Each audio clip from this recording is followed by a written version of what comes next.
అందరికీ నమస్కారం. Welcome to our channel. నిన్న విజయసాయి రెడ్డి గారు ఇంట్రాగేషన్ తర్వాత వారు బయటకు వచ్చేసి వారు మాట్లాడారు ప్రెస్తో. వారి మాటలు నేను ఒక 20-25 నిమిషాలు విన్నాను.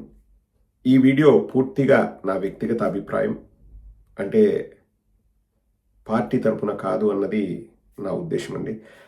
నా అభిప్రాయం ఏంటి అని తెలుసుకోవాలని చాలామంది ఎక్స్పెక్ట్ చేస్తారు. సో వీడియో చేస్తున్నాను. ముందుగా విజయసాయి రెడ్డి గారు ఒక మాట అన్నారండి, 25 తర్వాత నా రాజకీయ పునఃప్రవేశం ఉంటుంది. ఈ సంవత్సరం కాలం పాటు ఎవరు నమ్మినా నమ్మకపోయినా మీమ్స్ ట్రోల్స్ వేసుకున్నా నేను వ్యవసాయమే చేశాను, కానీ మళ్ళీ రాజకీయాల్లోకి వస్తాను అని చెప్పారు. ఈ విషయం గుడ్ లక్, మీరు అనుకున్నది మీరు సాధించాలి అని చెప్పేసి మేమంతా కూడా మీకు ఆల్ ద బెస్ట్ చెప్తున్నాం సాయిరెడ్డి గారు. ఇక్కడ పాజిటివ్స్ తీసుకుంటే ఒక విషయంలో సాయిరెడ్డి గారిని అభినందించాలి. వారు చాలా చాలా చాలా క్లియర్గా చెప్పారు. అసలు మద్యం స్కామ్ జరిగింది అని నేనైతే అనుకోను. అసలు అటువంటి ఆస్కారమే లేదు. జగన్మోహన్ రెడ్డి గారికి ఏమీ సంబంధం లేదు, నాకు కానీ జగన్మోహన్ రెడ్డి గారికి కానీ. అసలు ఆ విషయం మాకు సంబంధమే లేదు. ఎక్కడ కూడా అది జరిగినట్టు నేను అనుకోవట్లేదు, నేను ఒప్పుకోను అని చెప్పేసి అన్నారు. మీరు క్లారిటీ ఇచ్చినందుకు చాలా సంతోషం సాయిరెడ్డి గారు. చంద్రబాబు నాయుడు గారు అలాగే లోకేష్ గారు వారు ఏదో ఏదో చేయాలి, జగన్మోహన్ రెడ్డి గారిని లేకపోతే పార్టీలోని కీలక నాయకుల్ని ఇరుకునబెట్టాలని చెప్పేసి వాళ్ళు చాలా తాపత్రయపడుతున్నారు. ఏవేవో పన్నాగాలు పన్నుతున్నారు. ప్రజలకు త్వరలోనే వాస్తవాలు తెలుస్తాయి. సో మీ క్లారిటీ మీరు ఇచ్చినందుకు చాలా సంతోషం. అలాగే ఇప్పుడున్న టీడీపీ ప్రభుత్వంపై కూడా నిప్పులు చెరిగారు సాయిరెడ్డి గారు. అసలు పరిపాలన అన్నది సక్రమంగా జరగట్లేదు, నాపైన ఎన్నో కేసులు వేస్తున్నారు, కుల వివక్ష ఉంది, వాళ్ళకే మంచి జరుగుతుంది, ఎక్కడ కూడా ప్రజలు సంతోషంగా లేరని చెప్పేసి టీడీపీ ప్రభుత్వాన్ని తూర్పారబట్టారు విజయసాయిరెడ్డి గారు. అందులో 100% వాస్తవాలు ఉన్నాయి, మేము ఏకీభవిస్తాం.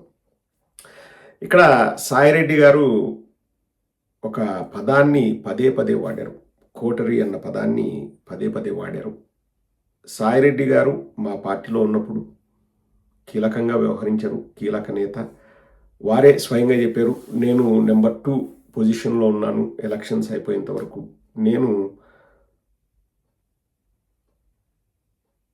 అంటే బాస్కి అత్యంత దగ్గరగా ఉన్నాను నేను అన్నట్లు చెప్పారు.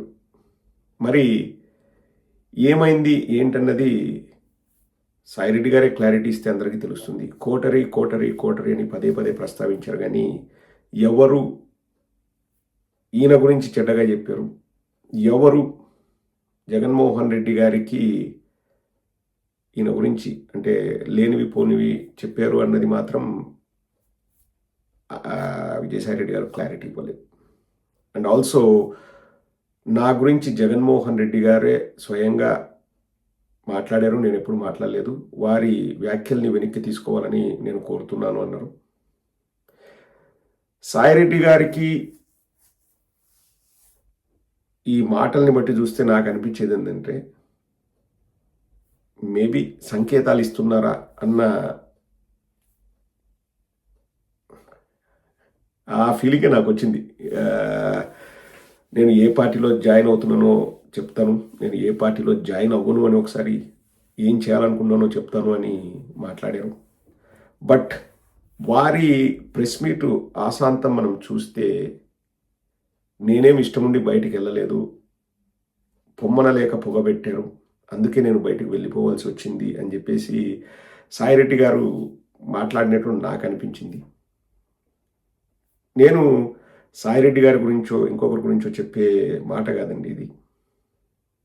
జగన్మోహన్ రెడ్డి గారితో ప్రయాణం చేసి జగన్మోహన్ రెడ్డి గారితో ఇబ్బందుల్ని లేకపోతే విజయాల్ని షేర్ చేసుకొని ఆ ట్రావెల్ చేస్తేనే ఎవరికైనా వాల్యూ ఉంటుందండి. ఇంకా వాడుక భాషలో చెప్పాలంటే చెరువు మీద అలిగితే ఎండేది కొంగ ముడ్డే అనేది ఒక సామెత ఉంది. సో పార్టీలో ఉన్నంత వరకు, పార్టీ కోసం పనిచేస్తున్నంత వరకు వారికి విలువ ఉంటుంది. వారి మాటల్ని పార్టీ వాళ్ళు విశ్వసిస్తారు, ప్రజలు విశ్వసిస్తారు. పార్టీ కార్యకర్తలు ఆ నాయకుల్ని భుజాన పెట్టుకొని మోస్తారు. ఒక్కసారి whatever the reasons are, పార్టీని విడిచి వెళ్ళిన తర్వాత ఇంకా ఎంత నేను సచ్చీలుణ్ణి, లేకపోతే నా తప్పు లేదు, పొమ్మనలేక పొగబెట్టారు, ఇబ్బంది పెట్టారు, ఏవో నా గురించి లేనిపోనివి చెప్పారు అని ఎంత చెప్పినా ప్రయోజనం ఉండదు అన్నది నా వ్యక్తిగత అభిప్రాయం అండి. ఎందుకంటే ఇప్పుడు ఆవేశంలో నిర్ణయాలు తీసుకోవడానికి మనము 10, 15, 20 ఏళ్ళ పిల్లలము, యువకులము కాదు. జీవితంలో అన్నీ చూసింటాం. ఇప్పుడు ఎవరైనా లేనిపోని మాటలు చెబితే, అంటే నా వ్యక్తిగత అభిప్రాయం చెప్తున్నానండి, సాయిరెడ్డి గారికి యాక్సెస్ లేకపోతే, సాయిరెడ్డి గారు చెప్పుకోలేకపోతే మేబీ బ్యాడ్ లక్ అనుకోవచ్చు. అంటే పబ్లిక్ పాయింట్ ఆఫ్ వ్యూలో చెప్తున్నాను నేను. కానీ సాయిరెడ్డి గారికి జగన్మోహన్ రెడ్డి గారి దగ్గర యాక్సెస్ ఉంది. అండ్ సాయిరెడ్డి గారి వర్షన్ చెప్పుకునే అవకాశం కలగలేదనే విధంగా సాయిరెడ్డి గారు మాట్లాడారు. వాటికి సాయిరెడ్డి గారే క్లారిటీ ఇస్తే బాగుంటుంది. ఎందుకంటే ఏదైనా కానీ ఒక రోజులో, ఒక పూటలో జరిగేదైతే ఉండదండి. సాయిరెడ్డి గారు ఆ నిర్ణయం తీసుకొని వెళ్ళిపోవడం పార్టీలో ప్రతి ఒక్కరికి కూడా బాధ కలిగించింది. బట్ మొత్తం ఆ ప్రెస్ మీట్ చూస్తే ఎవరో నన్ను ఇబ్బంది పెట్టారు కాబట్టి నేను వెళ్ళిపోయాను. నాకు జగన్మోహన్ రెడ్డి గారు అంటే గౌరవం, ప్రేమ, ఇష్టం. జగన్మోహన్ రెడ్డి గారికి నాకు అసలు ఆ లిక్కర్ స్కామ్ అన్నదే అది జరగలేదని నేను అనుకుంటాను. మాకు సంబంధం అసలే లేదు. కానీ ఒక కీలక వ్యాఖ్య కూడా చేశారండి. కూటమిని చీల్చే ఆ ఎత్తులు కూడా మనం వేయాలి. కూటమి చీలకపోతే జగన్మోహన్ రెడ్డి గారు మళ్ళీ అధికారంలోకి రారు. ఎన్ని పాదయాత్రలు చేసినా అధికారంలోకి రారు. ఈ కోటరీతోనే వెళ్తే అధికారంలోకి రారు అన్నట్లు చెప్పారు. మరి సాయిరెడ్డి గారి ఉద్దేశం ఏముందో, ఆయన మరి కూటమిని చీలుస్తాడో, ఎలా చీలుస్తాడో కాలమే సమాధానం చెప్తుంది. బట్ సాయిరెడ్డి గారు, మా పర్సనల్ రిక్వెస్ట్, నాకు సాయిరెడ్డి గారు వ్యక్తిగతంగా కూడా తెలుసు. నేను చాలాసార్లు వారితో మాట్లాడాను. అండ్ నాకెక్కడ కూడా, అంటే పర్సనల్గా అండి, నాకెక్కడ కూడా బ్యాడ్ ఒపీనియన్ ఎందుకుంటుంది? బికాస్ ఉన్న రోజులు పార్టీ కోసం కష్టపడి పనిచేశారు. సాయిరెడ్డి గారికి ఒక చిన్న రిక్వెస్ట్ ఏంటంటే, మేమందరం యాక్టివ్గా లేనప్పుడే మీరు వైఎస్ఆర్ కాంగ్రెస్ పార్టీ కోసం పనిచేసారు, యాక్టివ్గా ఉన్నారు. పార్టీ ఇప్పుడు ఐక్యతతో పనిచేస్తుంది. కొత్త ఉత్సాహంతో కార్యకర్తలందరూ పనిచేస్తున్నారు. మీకు వీలైతే, మీకు జగన్మోహన్ రెడ్డి గారి పైన అభిమానం, పార్టీ పైన ప్రేమ ఉంటే ఇంకా పార్టీ బలోపేతానికి ఏ విధంగా మీరు హెల్ప్ చేయగలరు అన్నది కూడా చెప్పండి. అది ఉపయోగపడుతుంది. కానీ పార్టీకి ఇబ్బంది కలిగించే విషయాలు మాత్రం దయచేసి, అంటే మీకు వ్యక్తిగతంగా ఎవరి మీద ప్రాబ్లం ఉందో, అంటే ఎవరంటే మీకు గిట్టదో డైరెక్ట్గా మీరు పేర్లు చెప్పలేదు, కానీ కోటరీ అన్నారు. ఇంకా అఫ్కోర్స్ ఈ వీడియో చేసినప్పుడు కింద కామెంట్స్లో కూడా కొందరు పేర్లు ప్రస్తావిస్తారు. ఐఎమ్ నాట్ అగెయిన్స్ట్ ఎనీథింగ్ అండి. ఇప్పుడు నేను నా ఒపీనియన్ చెప్తున్నాను, పార్టీ పాయింట్ ఆఫ్ వ్యూలో నేను మాట్లాడుతున్నాను. అది కూడా మీరు చెప్తే తప్పకుండా మేము తీసుకుంటాం. లైక్ పార్టీకి ఇది మంచిది, ఇది చెడ్డది, లేకపోతే ఇలా అంటే తప్పకుండా తీసుకుంటాం. బట్ మీ మాటల్ని బట్టి ఇదొక్కటి చెప్పి నేను ముగిస్తాను సాయిరెడ్డి గారు. మీ మాటల్ని బట్టి మీరు పార్టీని మిస్ అవుతున్నారు అని నాకు అనిపించింది. కాబట్టి ఇంకా ఏదైనా నెగిటివ్గా చెప్తే ఆ అగాధం ఇంకా పెద్దదవుతుంది తప్ప, అంటే ఆ బాధ, ఆ ఎందుకబ్బా పార్టీని వదిలేసి వచ్చామన్న ఆ ఫీలింగ్ ఇంకా పెద్దదవుతుంది, కానీ చిన్నది కాదు.